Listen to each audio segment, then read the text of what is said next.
Hello and welcome to our weekly update of the Hungry Bin and the Urban Worm Bag.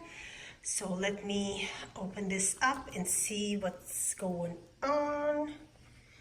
Okay, so they're again on the lid and around. Okay, so I'm going to stop filming. I'm gonna get them off the lid and start our update. Okay, and we're back. So I wanted to, while I'm doing the feeding, I wanted to talk a little bit about my experience with the Hungry Bin, because a lot of people just go on the channel, look and see and tell me I didn't fill it up correctly. Okay, so I purchased my Hungry Bin, the first Hungry Bin, in 2017. And I set it up according to the instructions. In other words, I went out.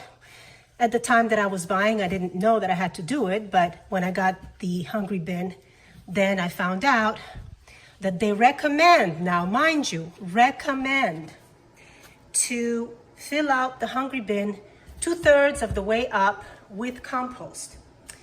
Okay, so I went and I bought some compost from the store and I filled it up 2/3 of the way up, just like I was instructed to do, put in my worms and started doing the composting like I normally do.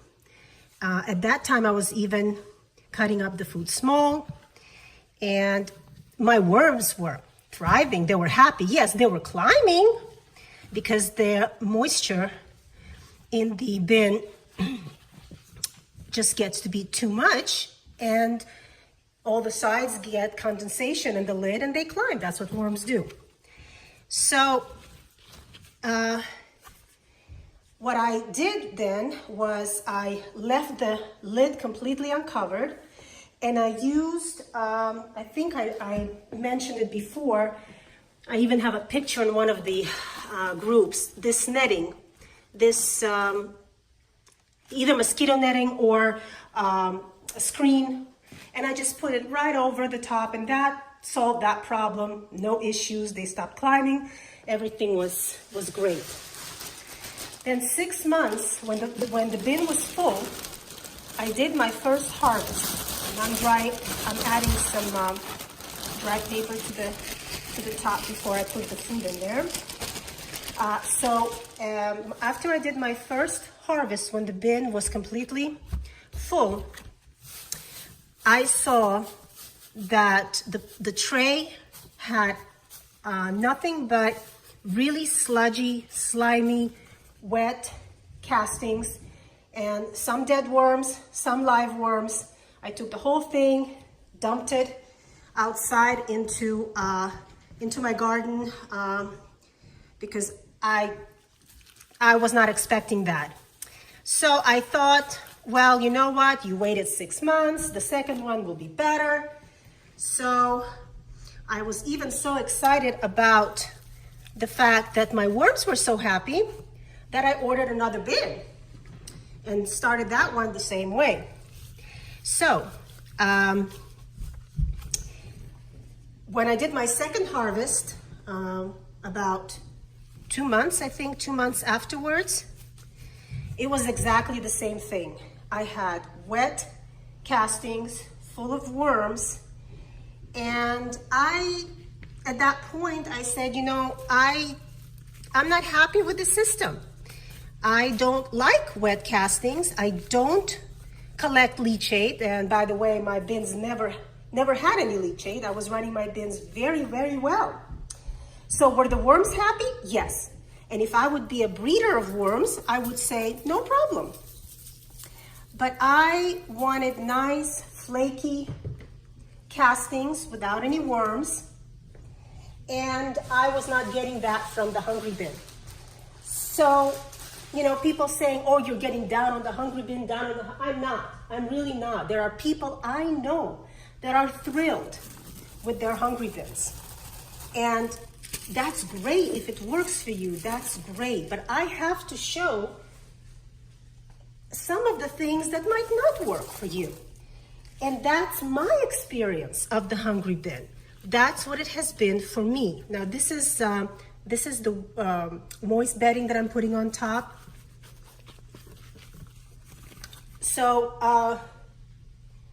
I then joined a really great group, Experimental Worm, Fun with Worms or something like that on Facebook. And we started doing all kinds of interesting experiments. I love that group because you get to, to do fun things that normally maybe you wouldn't have done. And so I decided, well, hey, maybe I have these 2 Hungry Bins. Maybe I'll play around and see if I can do something else with them. And that's how the whole idea started. Okay, so this is done. Let's close this up. And that's how the whole idea started for me. First, to do a leaves only bin with one of the Hungry Bins, and then to do this bin from scratch the way I would normally do any bin or any system. Started off with bedding at the bottom, with worms, with compost, just like I did in my very first video when I was starting that system. And so that's why I set it up this way, as an experiment to see what would happen if I ran it one way with leaves and one way with a regular composting. I hope the lighting is good here. I'm moving the lamps around. So we've been having some fun with these. So when you tell me that I'm not setting them up correctly, well, news for you, I did set it up correctly in the beginning, but I was not happy with the castings. And so I took them apart. And then now I am just playing around with them and seeing maybe I can make it work. Maybe I can tweak it and make it work better for me. So don't take it as an unfair advantage with the worm bag or anything like that. It's really not anything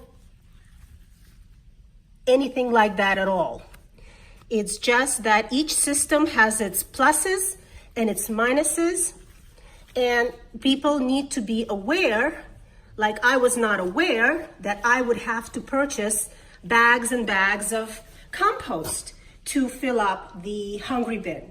I didn't have to purchase any compost to fill up my urban worm bag or my Vermibag Mini.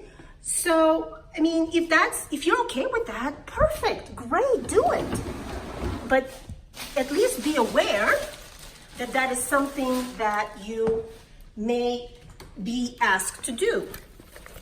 So, let me give them the food here. I'm not gonna add any dry bedding here because there's a lot of bedding in general in the worm bag.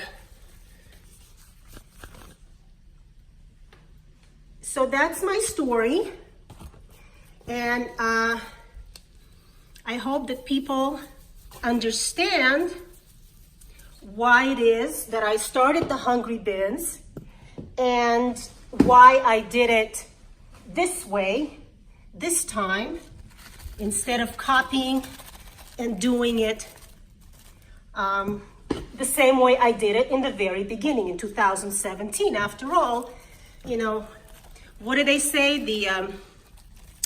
The definition of insanity is doing the same thing over and over and expecting different results. Well, I already knew what I was getting with the old way of setting up the bins, so I set it up a different way. And if it works for me, great. And if it doesn't work, then I still stand by my opinion through my own experience of setting up the bin exactly like I was instructed to do last year, that it just didn't work for me. So I know I did a lot of talking here, but this is, wanted to explain a little bit because I definitely am not saying that the Hungry Bin is bad. I'm saying that the castings that I had was not what I wanted, and so the system didn't work for me. But it may work wonderfully for you if you use leachate, if you use these very, very wet castings. By all means, $300, and you got yourself one of these beauties. It's easy to drill some holes in here. That's what I did. It's still, you know, the worms still climb, but you know, they're happy. I had no problem with the worms multiplying. They didn't die on me. I just didn't like the finished castings. So I hope that clears a little bit up for those of you who think that I am somehow prejudiced against the Hungry Bin. I would love the system to work for me because I have 2 of them. They're expensive, and I am trying to tweak it here and there, and hopefully it will, and I'll be happy using it again in the future. So yeah, thanks for joining me, and we'll see you next week.